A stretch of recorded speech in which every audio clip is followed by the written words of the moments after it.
وعلیکم السلام ورحمۃ اللہ وبرکاتہ۔ اللہ رب العالمین خیر و عافیت میں رکھے۔ سوال بڑا ہی عجیب ہے کہ وہ کون کون سے لوگ ہیں جن سے قلم اٹھا لیا گیا ہے، اور قیامت کے دن ان کا فیصلہ کیسے کیا جائے گا؟ اس کا جواب یہ ہے کہ نبی مکرم صلی اللہ علیہ وسلم سے علی ابن ابی طالب رضی اللہ عنہ بیان کرتے ہیں کہ رفع القلم عن ثلاثہ، تین آدمیوں سے قلم اٹھا لیا گیا ہے۔ نمبر ایک، عن النائم حتی یستیقظ، سویا آدمی یہاں تک کہ بیدار ہو جائے۔ وعن الصبی حتی یحتلم، بچے سے یہاں تک کہ وہ بالغ ہو جائے۔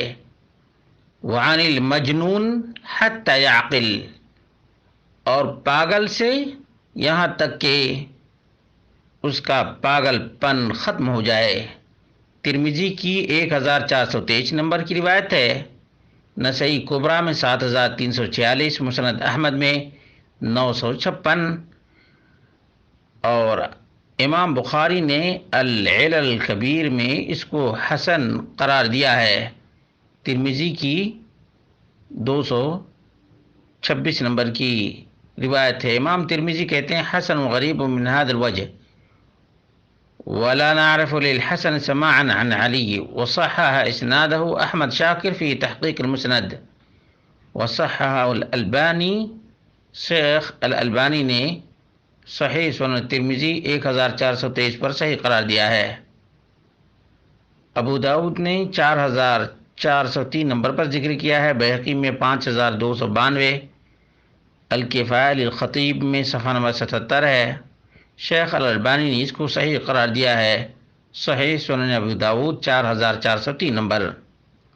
اسی طرح سے ام المومنین عائشہ رضی اللہ عنہ کا بیان ہے کہ نبی مکرم صلی اللہ علیہ وسلم نے فرمایا، رفع القلم عن ثلاث، عن النائم حتی یستیقظ، وعن الصغیر حتی یکبر، وعن المجنون حتی یعقل او یفیق۔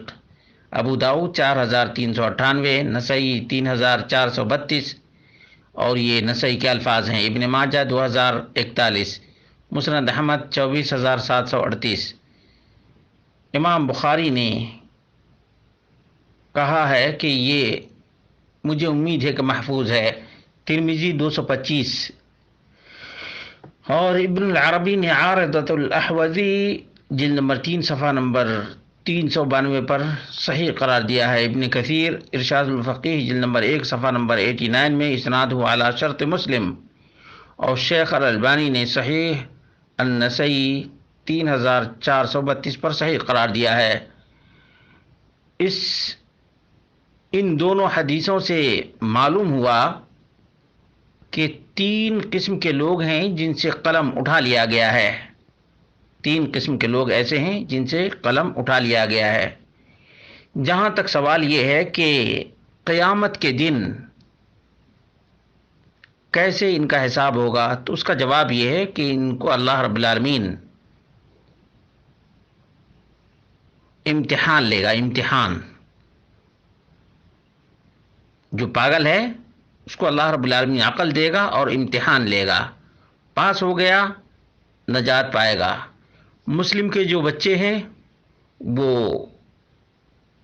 اپنے ماں باپ کے ساتھ جائیں گے، جو کافر کے بچے ہیں ان کو اللہ تبارک و تعالی امتحان لے گا، اور اس طرح سے فیصلہ کیا جائے گا۔ اور یہ وہ معاملات ہیں جن کے بارے میں رسول مکرم صلی اللہ علیہ وسلم نے بیان کیا ہے۔ اللہ رب العالمین سے دعا کرتے ہیں اللہ رب العالمین ہم سب کو جب تک دنیا میں رکھے اپنے دین پر قائم رکھے، نبی مکرم صلی اللہ علیہ وسلم کی تعلیمات پر عمل پیرا ہونے کی توفیق عطا فرمائے۔ یہی دو چیزیں ہیں، اللہ اس کے رسول کی اطاعت، جو کامیابی اور کامرانی کا ذریعہ اور وسیلہ ہیں۔ اللہ رب العالمین ہم سب کو نعمت عقل سے نوازا ہے، اس سے فائدہ اٹھانے کی بھی توفیق عطا فرمائے۔